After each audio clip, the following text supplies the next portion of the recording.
নাই গুরু গরু সুর পরা পরিত্রাণ করো গরু সুর পরা পরিত্রাণ করো আশা গতি নাই গুরু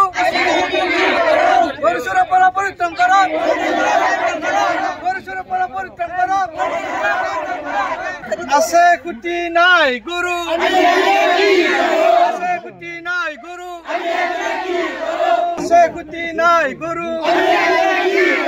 আশা গতি নাই গুরু গরু সুর পরা পরিত্রাণ লাগে গরু সুর পায় পরিত্রাণ লাগে গরু সুর পায় পরিত্রাণ লাগে প্রতিবাদ চলিছে আশা গতি নাই গুরু গরু সুর পরা পরিত্রাণ করো গরু সুর পরা পরিত্রাণ করো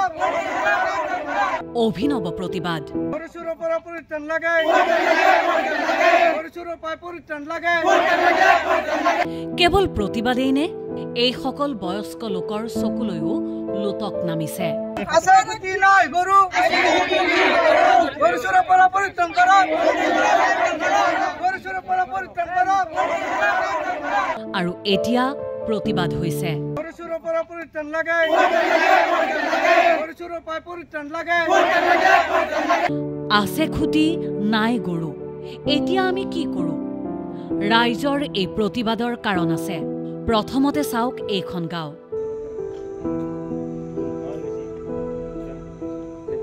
গাঁওখন হৈছে তীৰ্থনগৰী হাজোৰ চকামতলি আৰু এইটো গৰুৰ খুটি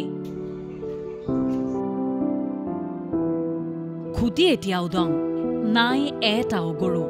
চকামতলিৰ প্ৰায় প্ৰতিটো পৰিয়াল জড়িত কৃষি কৰ্মৰ সৈতে কিন্তু চকামতলিৰ ৰাইজে এতিয়া বিনিদ্ৰ ৰজনী কটাবলগীয়া হৈছে চকামতলিৰ পৰা প্ৰতিদিনে চুৰি হৈছে এটাৰ পিছত আনটো গৰু বিগত এমাহত প্ৰায় 20টা গৰু চুৰি হৈছে গাঁওখনৰ পৰা যাৰ বাবে উকা হৈ পৰি ৰৈছে গাঁওখনৰ কেইবাটাও গোহালি উকা হৈ পৰিছে চোতাল গৰু বন্ধা খুটিত লাগি আছে পঘা বান্ধিবলৈ নাই গৰু আনহাতে পথাৰৰ পৰা কাটি অনা ধানো এইদৰেই আছে চোতালতে মৰণা মাৰিবলৈও যে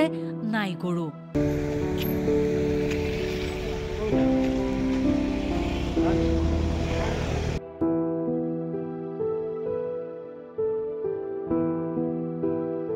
আজি গাঁওখনৰ সকলো ৰাস্তালৈ ওলাই আহিছে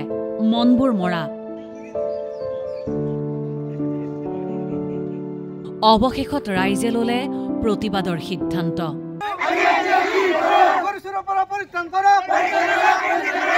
দৰাচলতে ঘটনাটো কি হৈছে আজি 2 মাহ ধৰি আমাৰ ইয়াত তাৰ মানে প্ৰায় গৰু চুৰ হৈ আছে মানে 2-3 দিনৰ মূৰে মূৰে চুৰ হৈ আছে প্ৰায় 20টা গৰু চুৰ হল আমাৰ হাজো থানাৰ কোনো কাণখাৰ নাই এটা ভিআইপি গাড়ী লৈ আহে গাড়ী বিলাকৰ সিট বিলাক খুলি থৈ আহে পিছফালৰ সেই গাড়ী বিলাকত গৰু বিলাক উঠাই লৈ যায় পুলিচে গাড়ীখন দেখিলেও তাৰ মানে ভিআইপিৰ গাড়ী মানে আগৰবাৰ কাৰণে ভয় কৰে তেনেকে আমাৰ ইয়াত মানে এতিয়া আমি থাকিব নোৱাৰা হৈছো ৰাইজ